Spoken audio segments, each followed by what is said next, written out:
Yes, so here we have a psychologist from the Thrive Center who studies positive youth development, commenting on understandings of atonement in early and Second Temple Judaism. Let's go.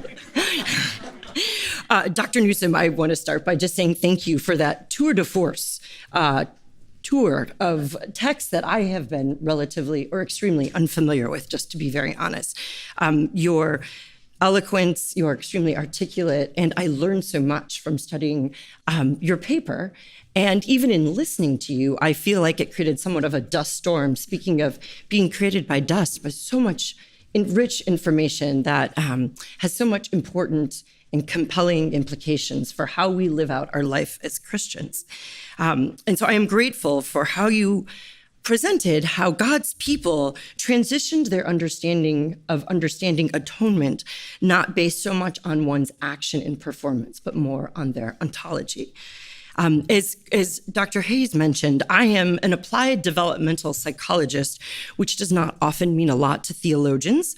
But in psychology, that means that I participate in a form of psychology that involves research that's translated into real-life action. And I am very interested to understand how, as God's creation, we can become the people God created us to be, and I would say thrive. So when I engage in scholarship, whether it's theological or empirical psychology, I'm really interested in the implications for how we live. So I'm going to take a cue from what felt like the spring this weekend, not so much today, and not tiptoe through the tulips, but around the tulip, and not make New Testament commentary on our understanding of atonement, but draw more on my background in psychology when thinking about our conceptions of human depravity and how that might impact our relationship with God. And I think it is appropriate to just start by channeling my own inner maggotness and insufficiency in the face of all you theologians and biblical scholars, and ask for God's Spirit to be present in these brief remarks and hope that they will be helpful. Just before I stood up, Chris asked me how you pronounce my middle name, which is actually my maiden name. It is Ebstyne, but it is a derivative of Epstein. I grew up in Chicago. Many of my friends went to Hebrew school, and I came of age going to bar and bat mitzvahs. They were a lot more fun than my Catholic friends' confirmation masses. And dancing to Kool and the Gang and all those abundant desserts were a lot more fun than my Protestant traditions. So whether it is my heritage, or fond memories of Kool and the Gang, or I have an obscure intrigue with the idea of a physical temple and God's indwelling presence bound to the Holy of Holies and this concept of tabernacling. I don't know why, but since a young person, this has always been a fascination. And as we approach Easter, I'm always really curious about this notion of the torn curtain temple.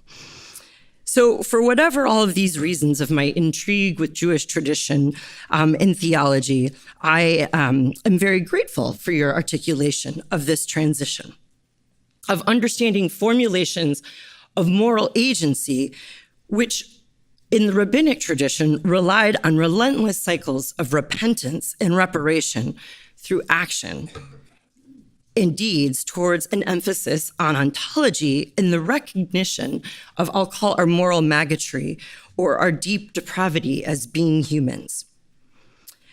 These issues are somewhat different now that we are not just in Second Temple Judaism, but we are in post-temple curtain-torn Christianity. And I still feel like these issues remain. There are many Christians who approach their experience of God and faith as still focusing on this rat race of righteousness, of earning God's approval, building God's kingdom, or striving to glorify God, all in the name of Jesus, of course. And I appreciate Dr. Newsom's drawing our attention to the shift of moving from this rat race of righteousness to a more radical acceptance of inadequacy, of this moral maggotry, and our need for absolute reliance on God's Spirit for transformation. I'm also very taken by these scriptures that point to, or texts, it's probably not even scriptures, that's how unfamiliar I am with this area, with these texts that not only point to the recognition of our inadequacy as an ontological reality, but also point to this cultivation of new religious experiences, or in our words today, perhaps spiritual practices, that both engage our attunement to our inadequacies and also to the magnificent gift of God's presence and spirit within us. So I think these themes of both following the law to restore order and transitioning to these more close encounters with God is familiar in our day and age. And this transition is really paramount from a psychological perspective, because psychology very much validates that one of the means of psychological transformation or change is through that of vulnerability. And how much more vulnerable can we get when we think about labeling ourselves as worms or maggots, when we realize we are from dust, that we are helpless, we are horrid, we are utterly unable to do anything about our repair? To say the least, that is a vulnerable place. And so, yes, this recognition, or this notion of this, I love your term, hyper-negative anthropology, that is evident in these texts, this is actually a very precarious and precious place. And it is a place that is almost like a ready-made, built-in crucible of transformation within us. But it's a place that we need to be in touch with. And I would argue, and through my research on spiritual and religious development in people, that attuning and being aware of that place is part of the transformative process. For it is when we take the time and engage in practices that heighten our awareness to who we are, that we understand our absolute dependence and need on God. It is also when we can become more aware, perhaps in some of the ecstatic ways that you even mentioned, of God's transformative power and spirit working in and through us. Paul testifies to the reality of transformation in weakness when he comments in 2 Corinthians and throughout his letters how God's strength is made perfect in our weakness. This is also evident in the recovery movement, like in AA, which incorporates this reality of our inadequacy into the first step. We must acknowledge our inadequacy and our dependence and reliance on a higher power.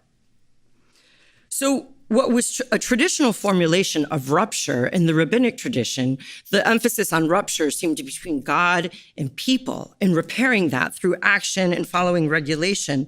The rupture in Second Temple Judaism seems to be more of brokenness within the human being, in the brokenness of our vessels.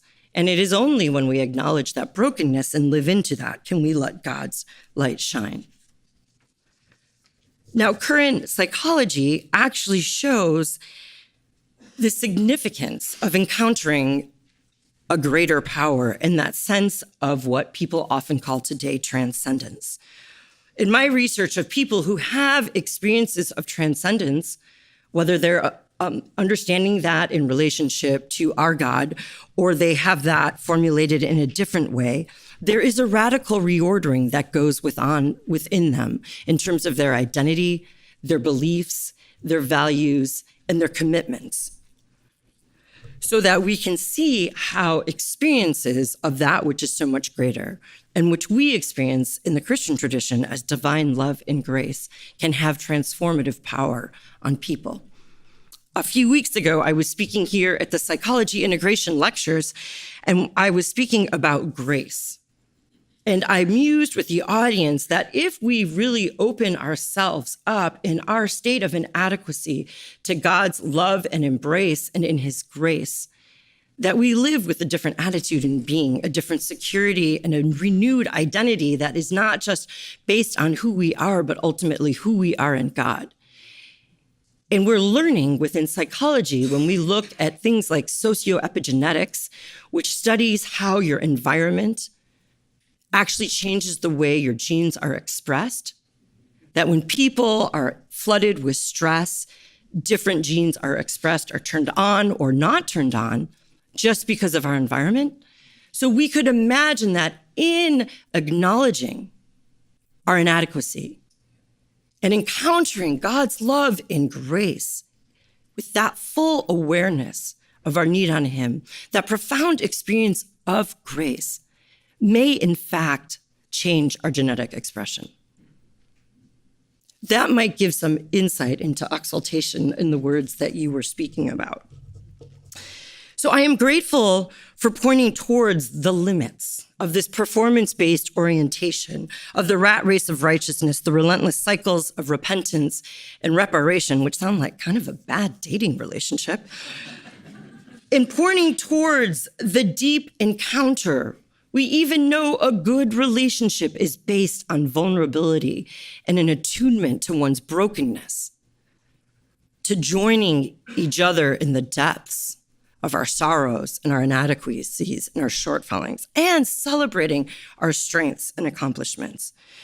But this heightened awareness of our inadequacy helps us fully understand the gift of God's Spirit.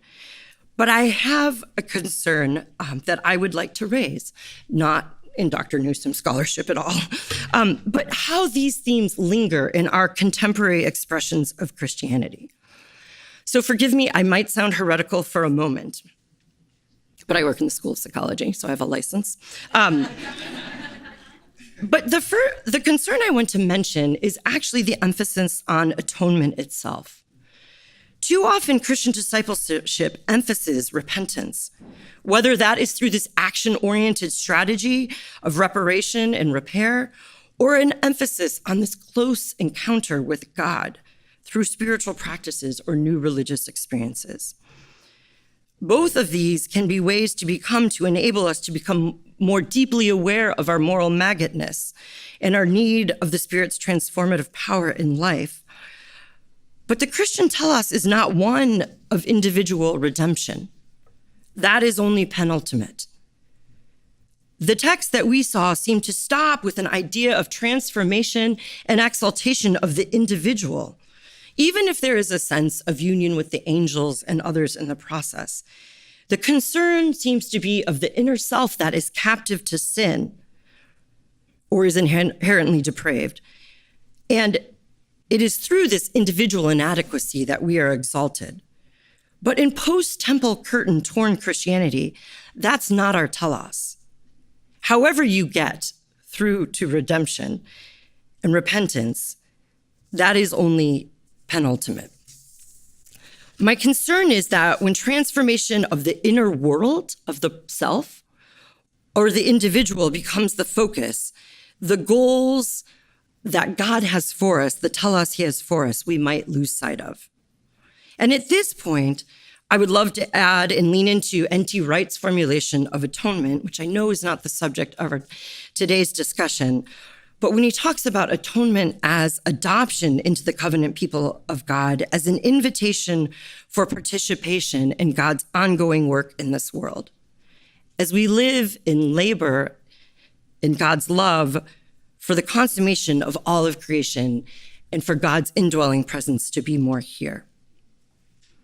Atonement in the Christian sense is not just the removal of the negative, not just the removal of sin, but it is an invitation to participate in God's ongoing work as his people. It is not just an individual construct of dealing with our own personal sin, but it is a way of joining with all of God's creation to continue to be Christ's ambassadors on earth. My time is short, so I'm not going to go into the psychological research that actually demonstrates empirically the power of transcendence and how these understandings of sacredness and being God's beloved do change people's identity, their belief, their centers of motivation, and sustains how they act in the world. But that is something as Christians we need to lean into. And I will say, as a follower of Christ, I have been challenged by newer trends in positive psychology to understand the theological call that God has on my life, and I believe our life as Christians. I'm going to make one more comment, and I'm over time, so I'm going to be short. I don't even know if these are scholarly appropriate, but I'm going to do it. So I could not help but wonder about Second Temple Judaism in the context of us facing Second Campus Fullerism, right? So First Campus Fullerism, we have gotten away with relying on rules and regulations of conventional education. But it doesn't work anymore, right, Mark? We've learned that the hard way. And we are so aware as we look forward to Second Campus Fullerism of our inadequacies. This is hard. We can't do it by ourselves. We need God's spirit of transformation. I wonder with you, what are the new religious experiences? What are the spiritual practices that we need that will enable us to live not as individuals, but as God's people, that will enable the transformative power of his spirit to live in us and through us as we move on to Second Campus? And I wonder in this next era, will we continue to focus on repentance? Or will we ask, what is God calling us into? Will we focus just how we are made free from being individuals captive by sin, but focus on what God is calling us to, and thinking about an ecclesiology that doesn't just focus on repentance, but that really promotes a rich sense of calling, what God's people's purpose on this planet at this point in time is. With that, I close by asking for God's mercy, his grace, and leadership on these times ahead. Thank you.